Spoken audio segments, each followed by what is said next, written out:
profesora Carolina Cancio, que la presentamos hace unos minutitos, profesora universitaria de neurociencia.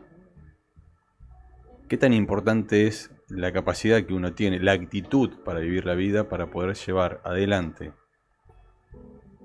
estas vicisitudes que tiene la vida, ¿no? Estos inconvenientes que te propone la vida, para convertirlos en oportunidad de cambio? ¿Cómo andas, Caro?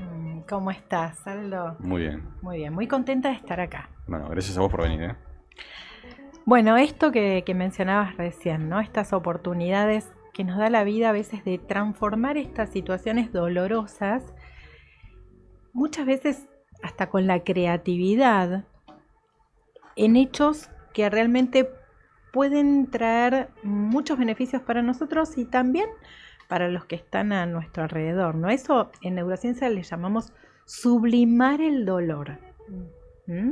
Crear algo positivo desde el dolor.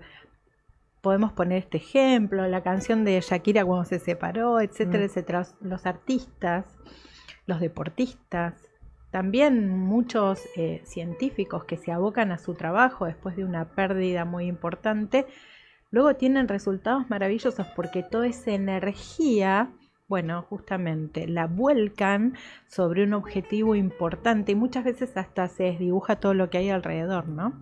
En pos de cuando también se creó Adiós Nonino, por ejemplo, que fue una despedida de su padre, de este artista tan importante, la creó desde un dolor. Él se encerró en una habitación y creó esta melodía durante horas y lloraba y componía y lloraba y componía. Y bueno, vos fíjate que como desde el dolor él pudo crear una obra maestra, ¿no? Entonces, muchos tenemos esta capacidad, algunos más, otros menos. ¿Se puede trabajar? Por supuesto que sí, se puede trabajar. Transformar. No, estaba pensando mientras hablabas que hay gente que dice, ay, pero sos re positiva. No es que uno es positivo, ¿no? Es que uno con algo malo intenta transformarlo o ve la oportunidad, sí, positiva, pero no es que uno es positivo. Me acuerdo, ¿no? De cuando tiendo a sacar de lo malo algo bueno. Qué Y bueno. no por eso soy positivo, siempre veo la parte buena. Trato, a veces cuesta, pero es un trabajo también. Claro que es un trabajo. Es permanente, no es que surge así porque sí. Claro. Poner la atención, el mecanismo atencional, requiere de muchísima energía. Y aunque muchas veces no lo consideremos, puede ser consciente o inconsciente, nosotros elegimos dónde poner la atención. Por supuesto que en los primeros momentos cuando hay una pérdida, cuando hay un duelo, hay que procesarlo y hay que poner la atención ahí, Claro. ¿no? Todas las emociones decimos que son funcionales porque tienen un objetivo, incluso la tristeza. Este objetivo de volvernos hacia adentro, de contemplar, viste que un duelo, una pérdida te da otra visión de la vida, ¿no? Sí. Entonces, de volver a lo importante, de darle el tiempo a lo que realmente lo requiere, a las relaciones, a los vínculos. Entonces, nos para en otro lugar, nos vuelve como a ensimismar, decimos, ¿no? A retraer para recrearnos desde otro lugar. La persona que se fue o la separación se lleva una parte nuestra. Entonces volvemos a recrearnos. ¿Sí? La persona que somos se crea de otra forma. Para eso necesitamos un tiempo. De hecho necesitamos energía. Por eso ante una pérdida nos sentimos justamente sin energía, tirados, sin ganas de nada. No tenemos energía para algo más que no sea para nuestra reconstrucción. Ahora te escuchaba recién mi terapeuta, a quien le mando un saludo muy grande, siempre habla me encanta porque tiene una definición que es, todo tiene que ver con el sentido de la proporción. Entonces me dice, vos recién hablabas de tiempo, de permanencia en ciertas cosas. Entonces me dice, mira, no es bueno ni malo Aldo en tanto y en cuanto veamos cuál es la proporción. Si te vas a quedar todo el tiempo en la tristeza, esto que mencionabas vos, o en la angustia, bueno, sí es malo, ¿sí? Porque entras en la melancolía, entras en un sistema depresivo, entras en diferentes patologías que claramente son malas. Entonces todo tiene que ver con una proporción. Ahora ya quiero empezar a meterme de lleno en el funcionamiento del cerebro, claro. Porque todo lleva a eso. Todo lleva, digamos, hablabas de energía recién. Y claramente se descubre ya desde hace un tiempo muy, muy importante lo que es la inteligencia emocional. Ya no solamente hablábamos del coeficiente intelectual, sino empezamos a entender las habilidades blandas, la importancia que tienen en un mundo tan moderno y tan dinámico. El cerebro está acostumbrado, es cierto, el cerebro está acostumbrado a sobrevivir, a habitar una zona de confort y a pensamientos principalmente más negativos, esos de resguardo, de la caverna, de no salir de ahí, en lugar de poner foco y buscar la oportunidad, la atención que mencionabas. Sí. Sí, así es. Casi el 90% de nuestro cerebro, que es, si fuésemos a una teoría del gran Joseph Leduc, es inconsciente. Está dedicado a las funciones inconscientes como respirar, el latir del corazón. ¿Está dormido? No es dormido, porque vos dormís, tu corazón sigue latiendo.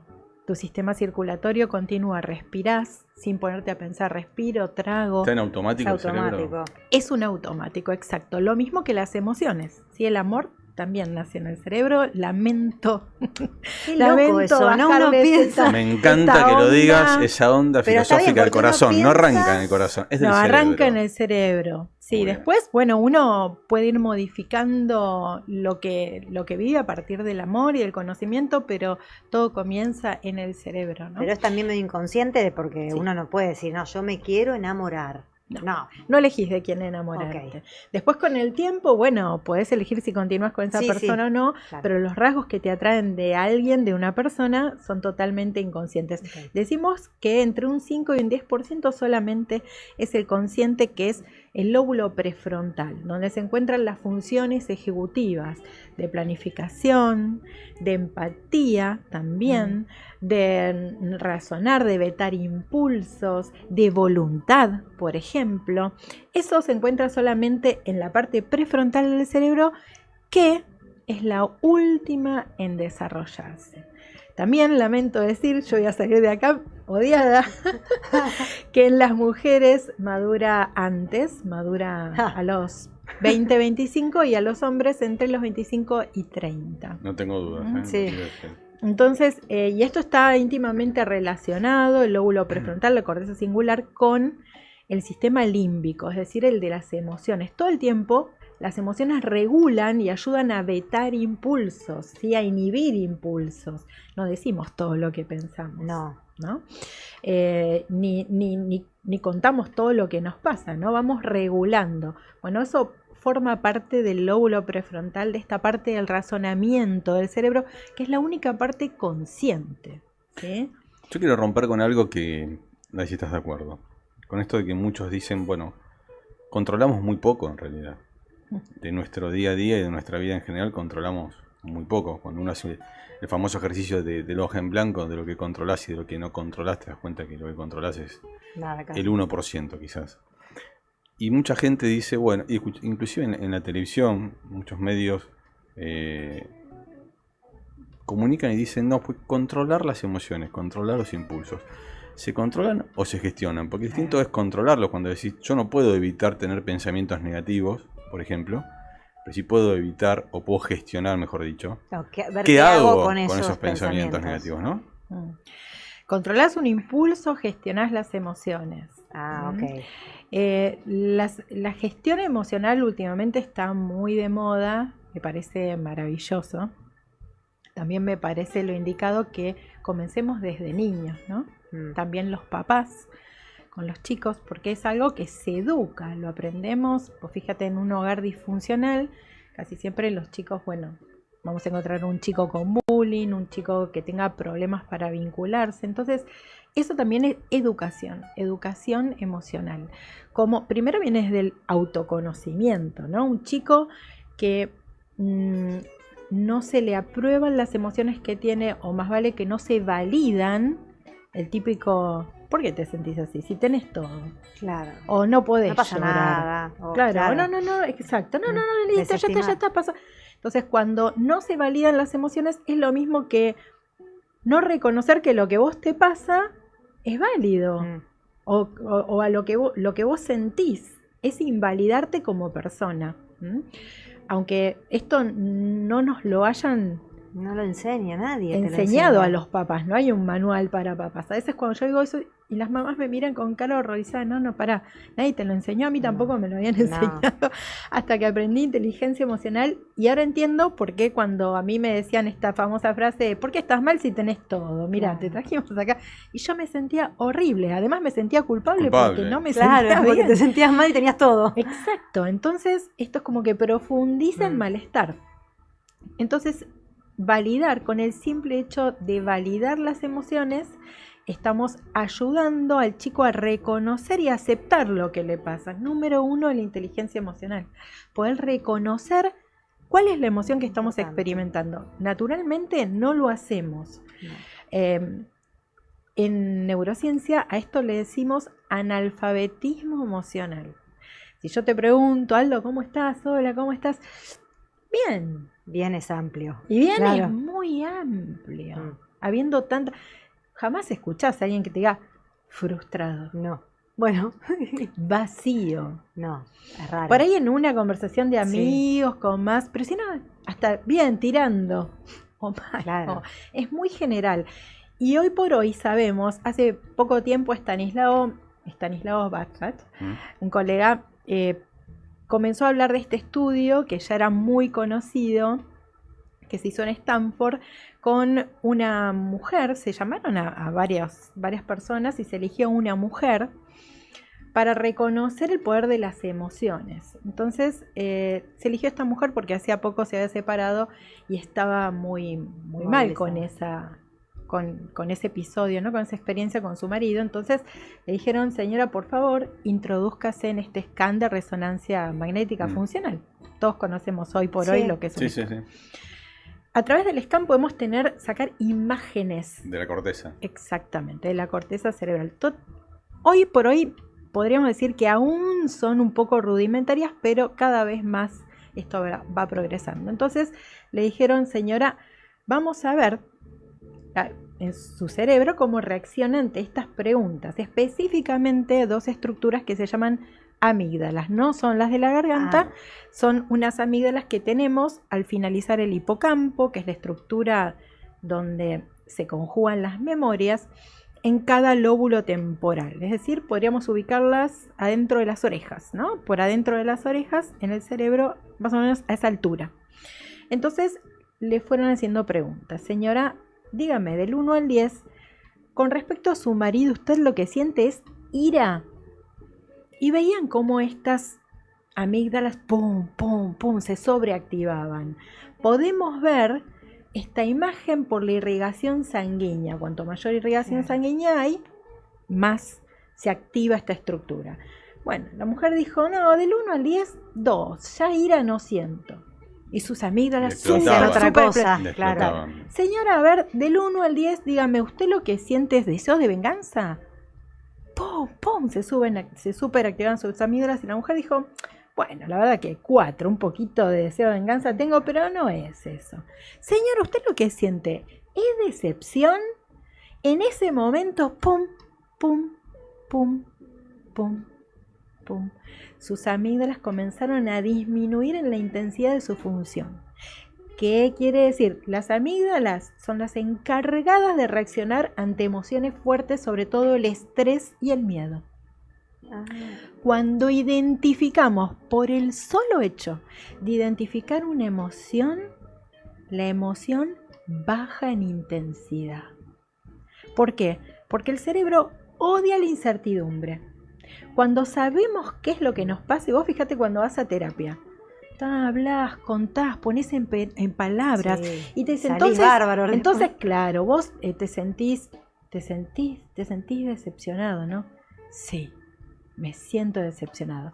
Cuando ponemos en palabras, reconocemos, liberamos esa emoción y inmediatamente comienza a bajar la intensidad de la emoción y con eso viene la comprensión y en conjunto poder ver más claramente, porque las emociones son como las olas del mar. Cuando están a tope no podemos ver la profundidad, ni siquiera el horizonte. Cuando las emociones comienzan a calmarse, yo miro hacia abajo y hasta puedo ver las piedras que hay en el mar y veo claramente el horizonte. Lo mismo sucede en mi mente. Cuando las emociones se equilibran, puedo ver todo mucho más claramente. Las emociones son como los lentes de colores, que ahora se usa el amarillo, el rojo. Cuando tengo el cristal límpido, sin colores, puedo ver claramente. O sea que el pensamiento es el que genera la emoción. Así es. Ok. Hablaste de tantas cosas, digo, pero me quedo con esto de poner en palabras. Primero, educación. Importante, ¿no? Qué importante, ¿no? Para los chicos, educación emocional. Es como drenar. Sí, hoy es algo que los colegios están empezando a meter dentro, digamos, de la currícula, ¿no? Sí. O sea, los chicos empiezan a tener hasta quizás materias como de que los llevan a meditar, a tener foco, prestar atención en ciertas cosas, a focalizar, mejor dicho. Ahora, dijiste expectativas, una palabra donde yo, acá en este programa siempre decimos que la pandemia continúa y la pandemia que estamos atravesando es la ansiedad, ¿no? ¿Cuánto tiene, contarnos un poquitito en este funcionamiento del cerebro, de la educación emocional, de la inteligencia emocional, cómo juega la culpa, que la nombraste, que para mí es una de las peores cosas, la culpa, las expectativas, y si todo eso termina de alguna manera desencadenando en lo que es la ansiedad. Muchos dicen que la ansiedad es el exceso de futuro, yo no estoy tan seguro, pero sí estoy seguro de que hay mucha gente que hoy padece ansiedad y que realmente la está pasando muy mal.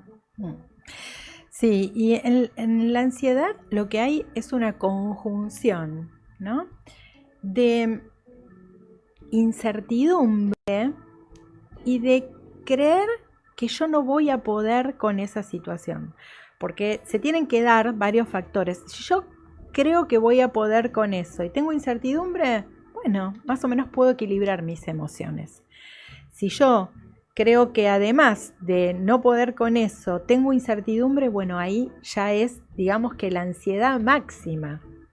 Si yo creo que no voy a poder con eso, pero tengo una certeza en el futuro, bueno, algo me sostiene. Pero cuando se da esta conjunción total, bueno, realmente es muy difícil mantener un equilibrio.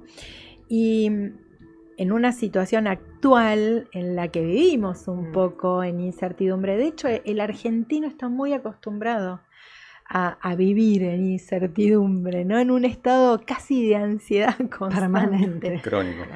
Y lo podemos ver en las calles, lo podemos ver en las conversaciones, lo podemos ver en las consultas médicas también, ¿no?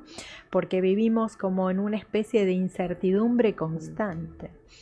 Y es cierto esto de que tiene que ver con un futuro, ¿no? Un futuro que no tenemos una respuesta. Y esto del futuro puede ser a largo plazo como puede ser a corto plazo también.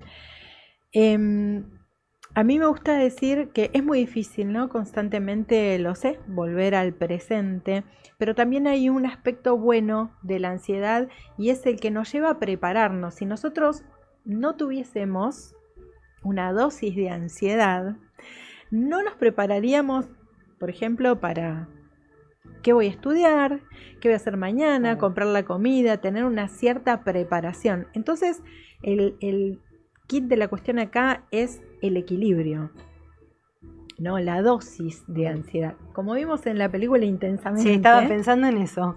Un poquito de cada cosa no está mal. Exactamente. Sí. El tema es encontrar el equilibrio y saber en el momento, cada uno el autoconocimiento, ¿no? Esto que es el ítem número 1 de la inteligencia emocional.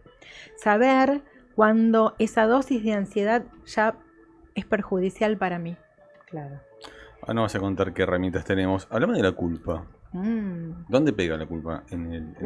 Recortemos la parte del cerebro donde está la culpa. En este comportamiento del cerebro. Sí, es un tema la culpa. Porque cuando en las consultas siempre me hablan de culpa, yo les revelo una información que para mí es, como decía Jean-Paul Sartre, ¿no? La verdad es como una venda que una vez que se cae de los ojos, nada vuelve a ser igual. Y con la culpa es así, cuando nosotros sentimos culpa sobre una situación y volvemos sobre ese tema y nos recordamos qué malos que fuimos y qué mal que... Lo único que estamos haciendo es profundizar la necesidad de repetir esa situación. ¿Para qué? Para castigarnos. Ahí entonces avalas la teoría del del cerebro que necesita, ¿no? Esa dosis de sufrimiento. Hay Pero una, viste que se hay, ve hay mal una, si hay no una te cosa sentís culpable. de sentirte de la necesidad, no sé si es cultural. Bueno, Sí, eso para está, mí sí. claro. También eso, ¿no? Es muy cultural. Como que si no te agarran la culpa por esto, no te interesa. No, No, y no es así. pero eso es cultural. Sí, es muy cultural. De hecho, cuando nos perdonamos, de alguna forma, es mucho más factible que no repitamos esa acción. Cuando todavía no pasamos por esa comprensión, por ese autoperdón, y lo más factible es que la repitamos. Claro. Por eso es tan importante el autoconocimiento, ¿no? Hasta dónde yo me veo tentado por esto que me hizo tanto mal, hasta dónde llego yo, y también qué estoy dispuesto a dejar de mí, que es la parte más importante para no volver a repetir esto que tanto me dolió o tanto le dolió a otra persona. Pero para eso es fundamental el autoconocimiento. Acá me escriben y me dicen, preguntale que si esto tiene que ver con soltar. ¿Con soltar la culpa? Soltar, la famosa frase soltar que muchos se la tatúan también. Soltar. Soltar es Está dejar. de moda también, pero es dejar ir, es dejar quizás la culpa, es perdonarse, es hablarse bien, es el autoconocimiento que mencionas vos. Va por ese lado, digamos, esa frase tan popular como soltar. Es que está tan de moda y es tan amplia, que a veces... hace poco falleció mi mamá y me decían, soltala. Claro. ¿Qué? No la quiero soltar. Para mí ella va a vivir en mi recuerdo. Claro. ¿Qué es lo que tengo? Sí, yo sigo mi vida, pero... Hay una emoción quizás que te genera y que está bueno. ¿Hasta dónde? Claro. Aceptarla y procesarla. Y aparte son los tiempos de cada uno. Soltar. ¿Cuándo? Claro. ¿En qué momento? Cada uno tiene su momento y es algo muy, muy interno, ¿no? Sentir cuándo soltar. Es el famoso cuando te caen las fichas, ¿no? Y eso es a cada uno. El clic. ¿Viste el famoso clic? Exacto. Es muy personal el soltar. Entonces está muy de moda y a veces ese soltar hace que pasemos por relaciones muy superficiales y todo se suelta. Claro. Y nada implica mucho compromiso. Claro. Entonces también eso, lo difícil de la vida, ¿no? Creo que la dificultad de la vida es encontrar el equilibrio en todo, ¿no? Permanentemente. ¿Qué es el pensamiento paralelo? Qué bueno. ¿Cómo es esa duda? Está muy bueno. El pensamiento paralelo es otra forma de resolver las mismas cuestiones, desde otro lugar. A ver.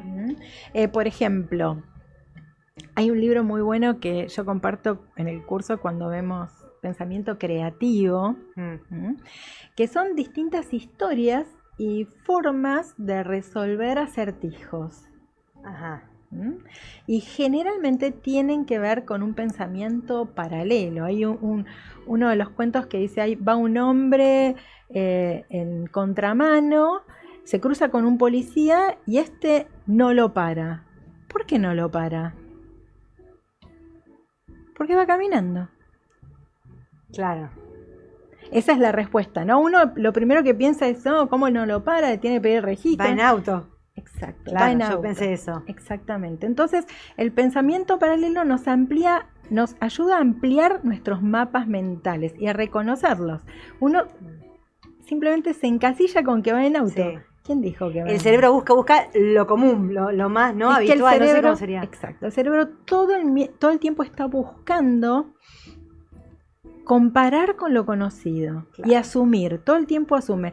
De esa forma, los magos, por ejemplo, hacen sus trucos, ¿no? Yo asumo que está sacando un pañuelo. No, en realidad es un truco. Que le cortó la cabeza a la chica. No, si supieras, es un truco. Claro. Todo el tiempo el cerebro completa blancos. Le encanta completar blancos. Por eso suponemos todo el tiempo, ¿no?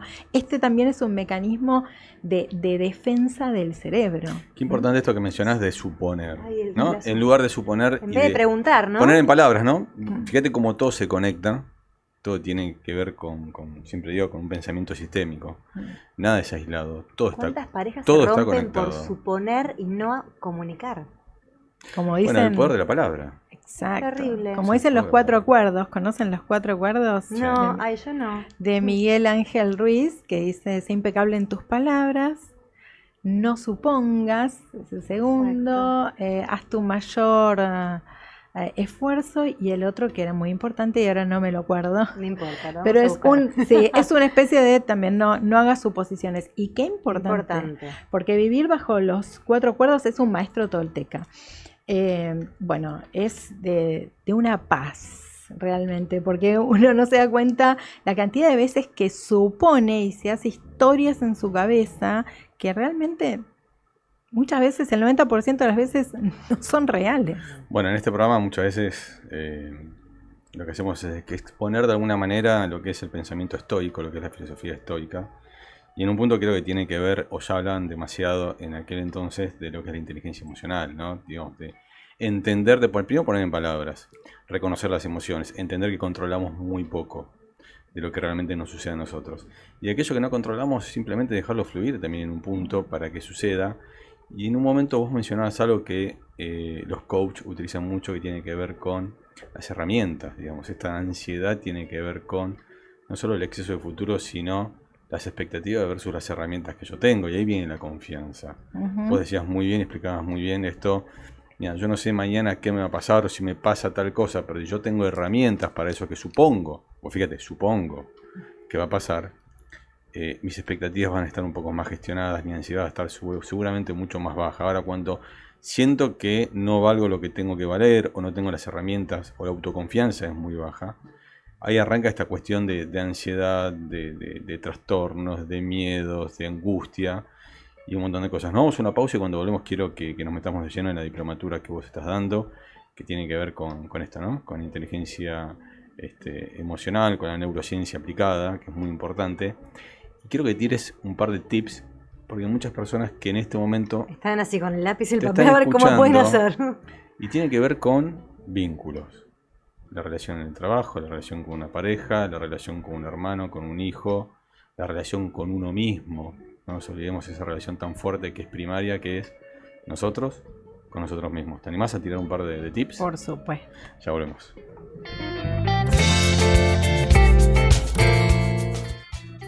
Bueno, regresamos 19 horas 54 minutos. Y tirame un par, dale a la gente, a nuestra audiencia, Caro, un par. Estamos charlando con Carolina Cancio, ella es especialista en neurociencia. Háblame primero de la diplomatura que estás dando. Comenzamos el 18 de septiembre. Okay. En la diplomatura aprendemos todo sobre la gestión emocional, pero también la morfología del cerebro, el sistema nervioso. También neurociencia de la educación, neuromarketing, porque hay mucho ahí de neurociencia. El primer nivel es muy rico y muy variado. También técnicas de hackeo mental. ¿Cómo es eso de hackeo mental? Neurohacking, contame un poquitito. Son atajos mentales. Atajos mentales justamente para desactivar, por ejemplo, la ira, que pueden ser desde los más simples, como en el momento en que vos sentís un ataque de ira. Acá la que te habla, soy una ex iracunda. ¿Qué haces en el momento?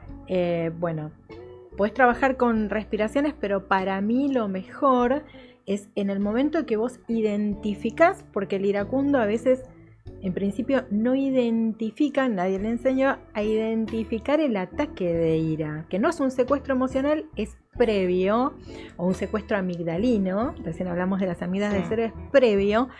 Cuando vos aprendés a identificar, por ejemplo, empiezan a sudarte las manos, comenzás a sentir calor que te sube por el cuerpo, las palpitaciones. En ese momento, lo ideal es retirarte de la situación y salir a caminar. Rapidito, ligerito, o un trotecito ligerito. ¿Por qué?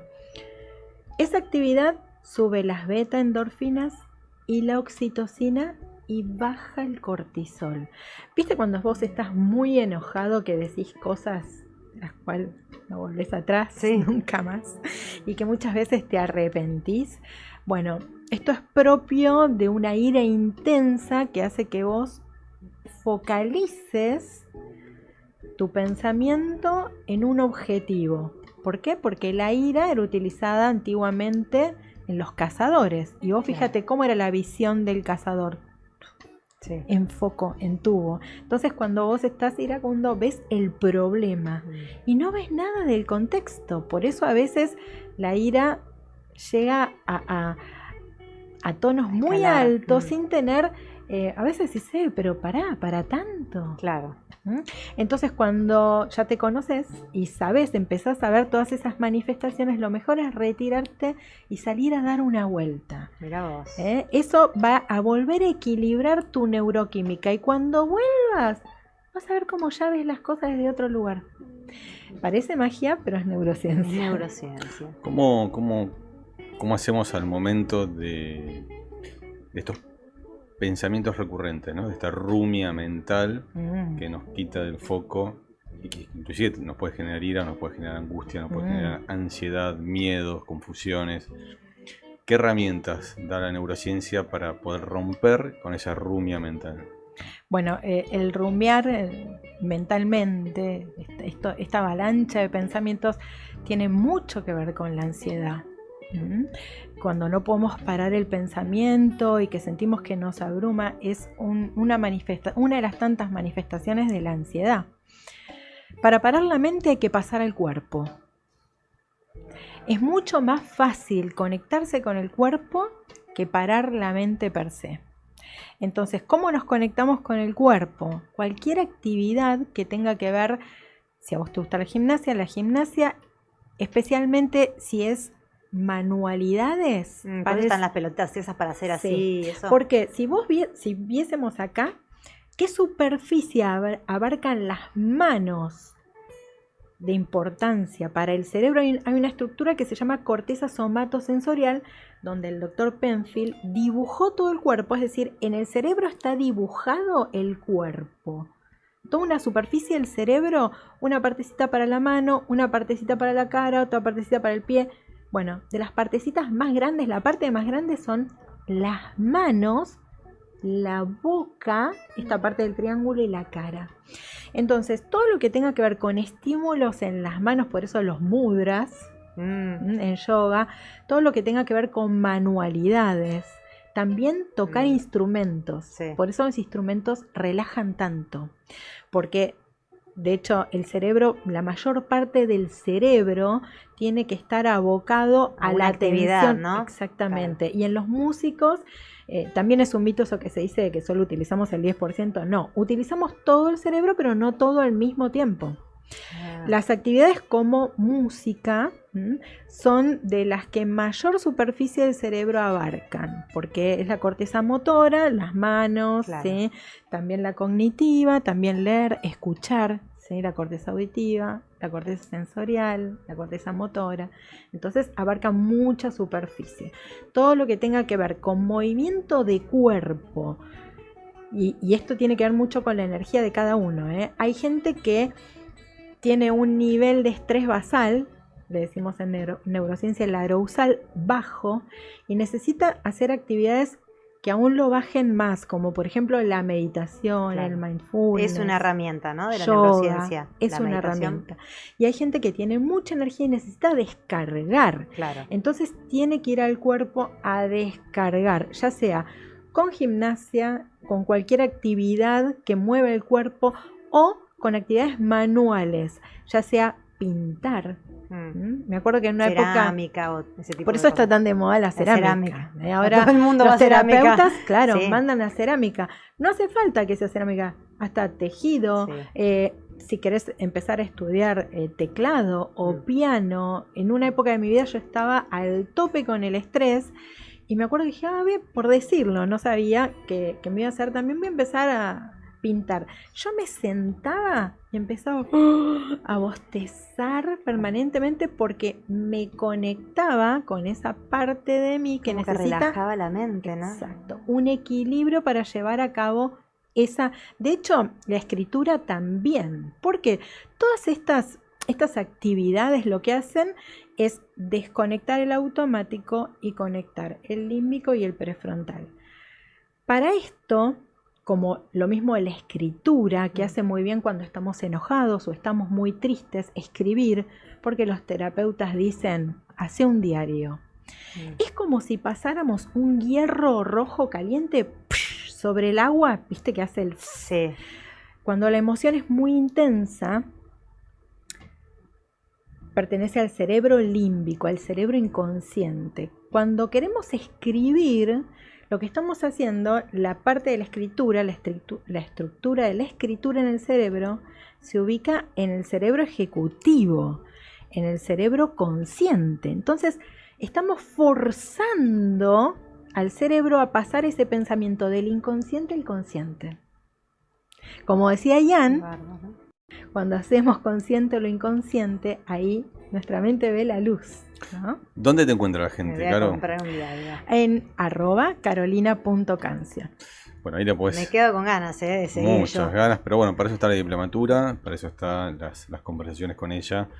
Y este mundo de la neurociencia, de la inteligencia emocional, que vino para quedarse, y más en un siglo tan dinámico, tan digital, en donde siempre, digamos, fíjate, las palabras son ansiedad, angustia, miedos, expectativas, ¿no? Es un común denominador de lo que tenemos que ir gestionando a través de las emociones. Importante, voy a hacer un resumen, ¿no? Importante poder identificar las emociones, ponerlas en palabras, el poder de la palabra, reconocerlas, aceptarlas.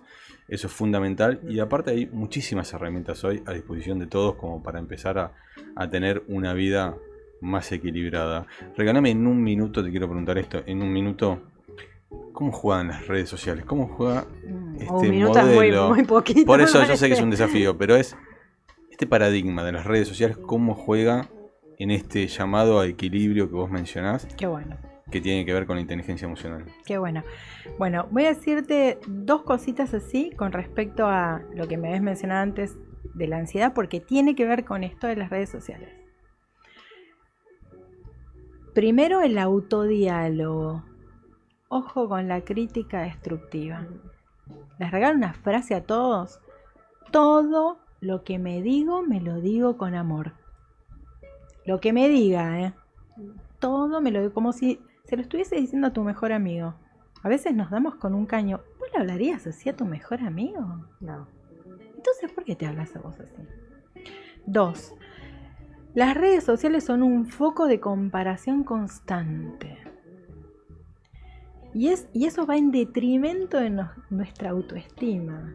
Tenemos que ser conscientes que lo que se postea es la mejor parte de la vida de esas personas, que muchas veces no es la realidad. Entonces, estamos en un mundo en el cual parece que todo tiene que ser ya. Para esto colaboran las redes sociales, el escroleo, ¿no? Que activa nuestro sistema reticular ascendente, que es justamente el primer mecanismo atencional. Por eso nos da tanto placer y necesitamos más y más y más. Se nutren del movimiento, justamente el primer mecanismo atencional se activa con el movimiento, con las luces y los colores. Es lo que tienen las redes constantemente. Por eso queremos más y más y más de eso que activa nuestro sistema de recompensa. Entonces, cuanto más estamos abocados a eso, menos autocontrol vamos a tener, porque estamos justamente activando el mecanismo de recompensa o adicción, ¿sí? Entonces se vuelve como un loop, ¿no? Como un bucle. Tenemos que desactivar las notificaciones si queremos vivir un poco más en paz. Darnos un tiempo de tal hora a tal hora, ¿sí? Y lejos del horario de irnos a dormir, porque desregulamos nuestros ciclos circadianos, nuestros ritmos circadianos. Todo mal hacemos, algo.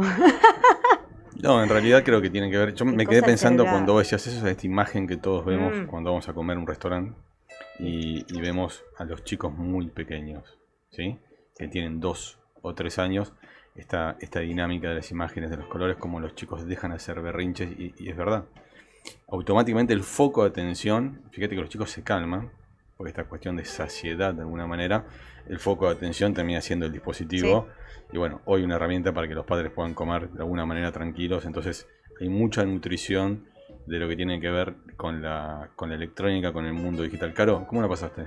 Espectacular. Escúchame, el programa se llama Animate. ¿A qué no te animaste todavía? ¿A qué no me animé? Sí, puede ser cualquier cosa, ¿no? Bueno, a irme a vivir afuera todavía no me animé y estoy en eso. Cambio. ¿Y algo más? ¿A qué más? La verdad que me vengo animando a muchas cosas. Está así buenísimo. que- Si tuvieras hay que que, animarse. si tuvieras, nada, haces así y sale la lámpara y te da un deseo, ¿qué pedirías?